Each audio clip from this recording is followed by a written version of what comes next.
vous allez investir en bourse. Ou vous avez peut-être déjà commencé. Et un jour, votre portefeuille affichera moins 30%. Ce n'est pas une menace, c'est une certitude statistique.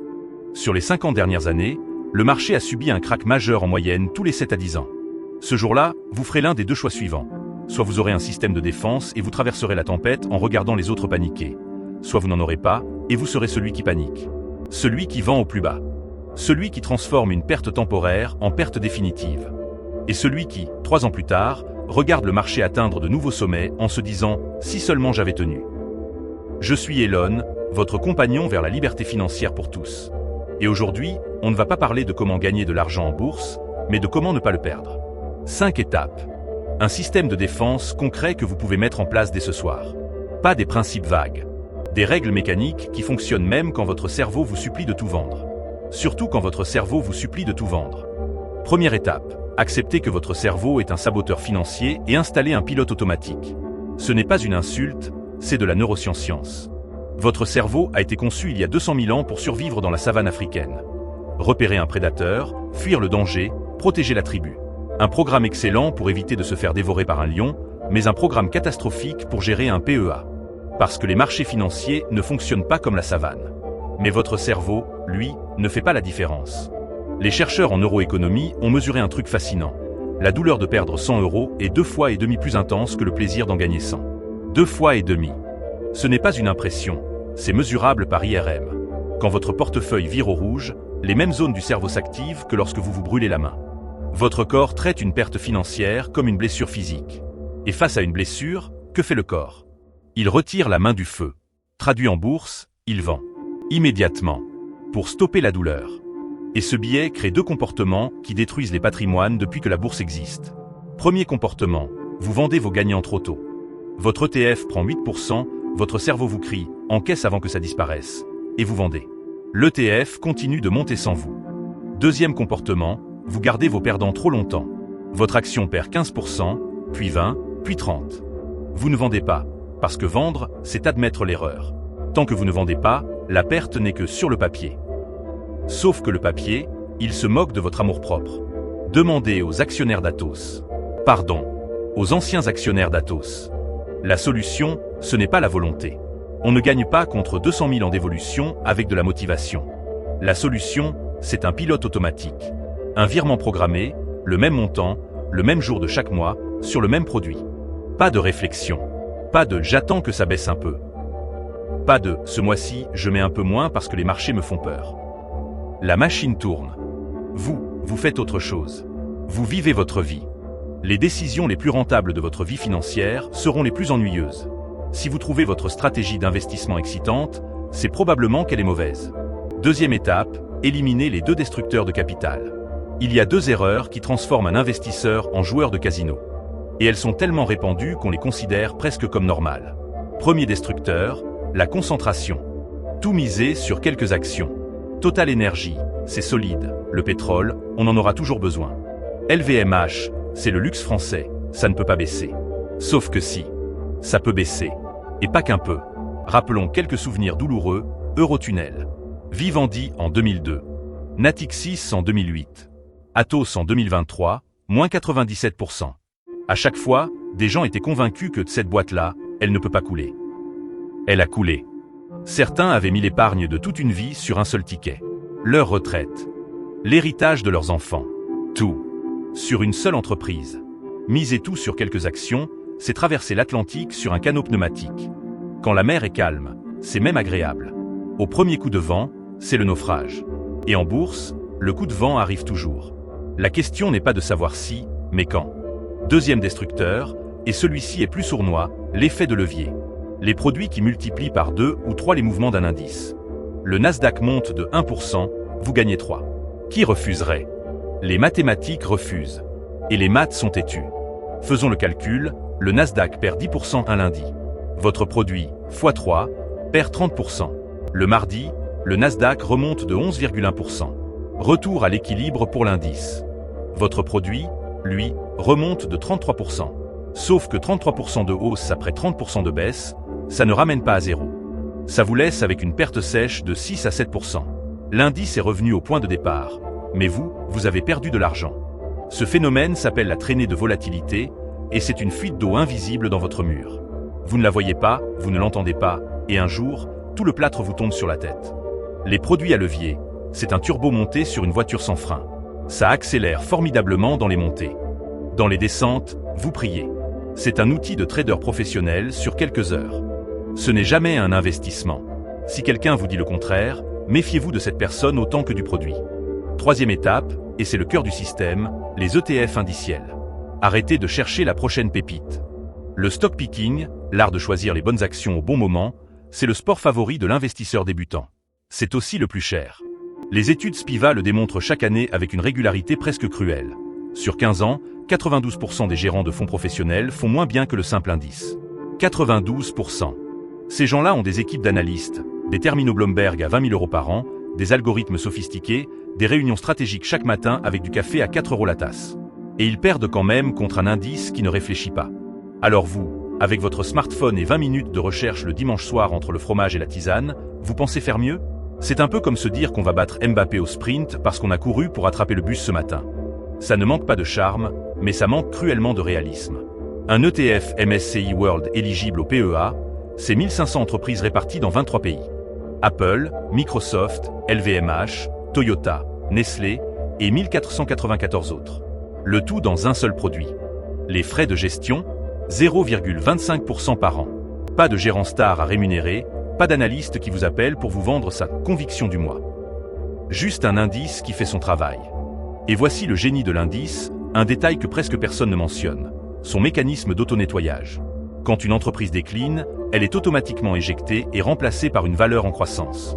Nokia est sorti, les géants de l'IA sont entrés. Kodak a disparu, les leaders du numérique ont pris la place. Vous n'avez rien à faire, l'indice se modernise tout seul.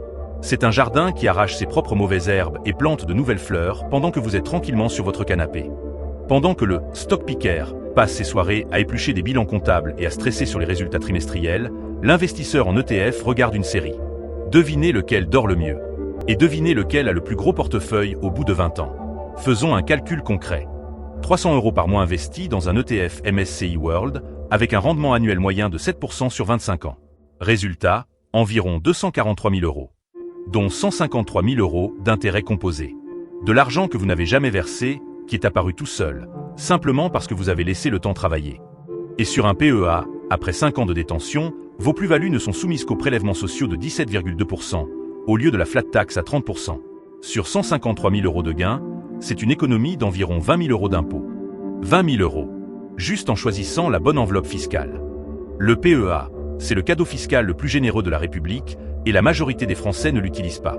C'est comme avoir un coupon de réduction de 20 000 € dans sa poche et oublier de le présenter à la caisse. Quatrième étape, la diversification monétaire comme bouclier invisible. Quand vous investissez dans un ETF MSCI World, environ 70% de vos actifs sont liés à des entreprises américaines qui réalisent leur chiffre d'affaires en dollars. Et il se passe quelque chose d'intéressant en période de crise. Historiquement, quand les marchés boursiers s'effondrent, le dollar se renforce face à l'euro. Pourquoi ? Parce que le dollar reste la monnaie refuge par excellence. Quand les investisseurs paniquent, ils veulent du dollar. La demande explose, le cours monte.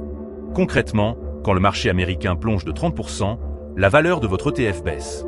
Mais le renforcement simultané du dollar face à l'euro vient partiellement amortir ce choc dans la valorisation de votre ETF libellé en euros. Sur les grands cracks des 40 dernières années, ce mécanisme a historiquement réduit la perte ressentie par un investisseur européen d'environ un quart à un tiers par rapport à un investisseur purement domestique. C'est un coussin amortisseur intégré. Vous ne payez rien pour cette protection.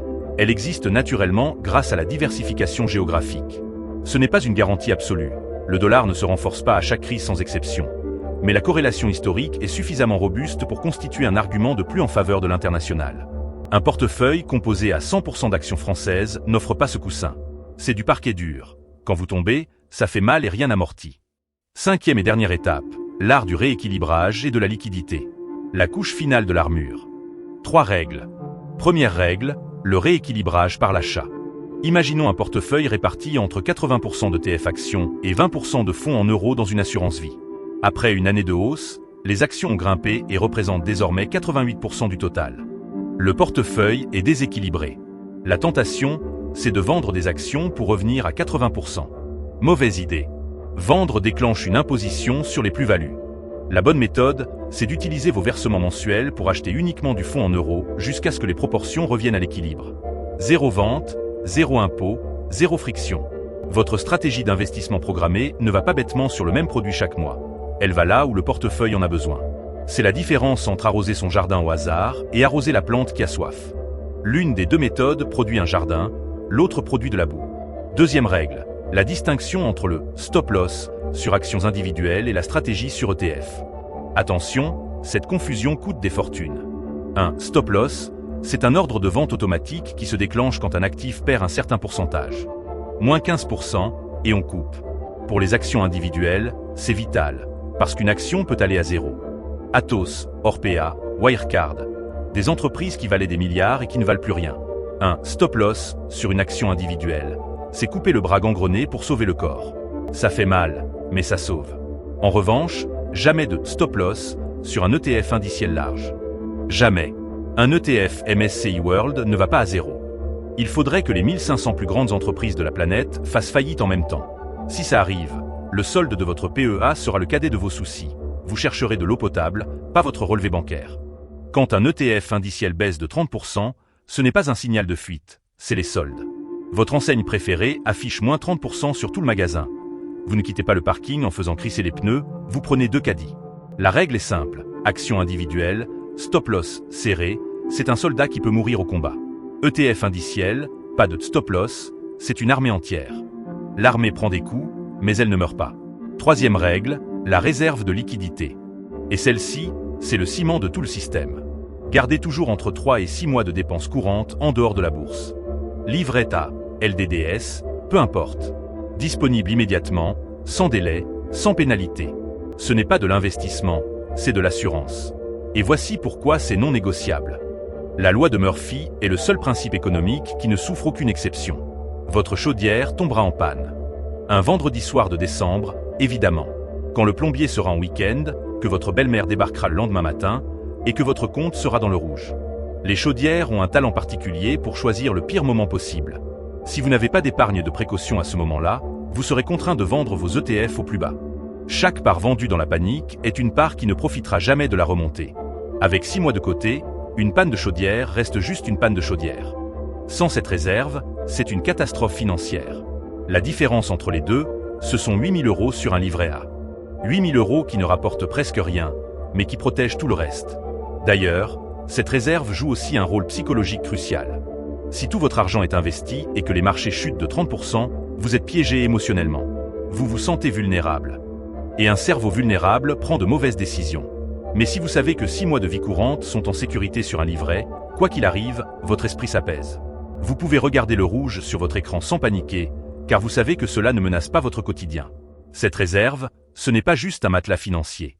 C'est un tranquillisant naturel pour investisseurs stressés, sans les effets secondaires. Récapitulons. 5 étapes.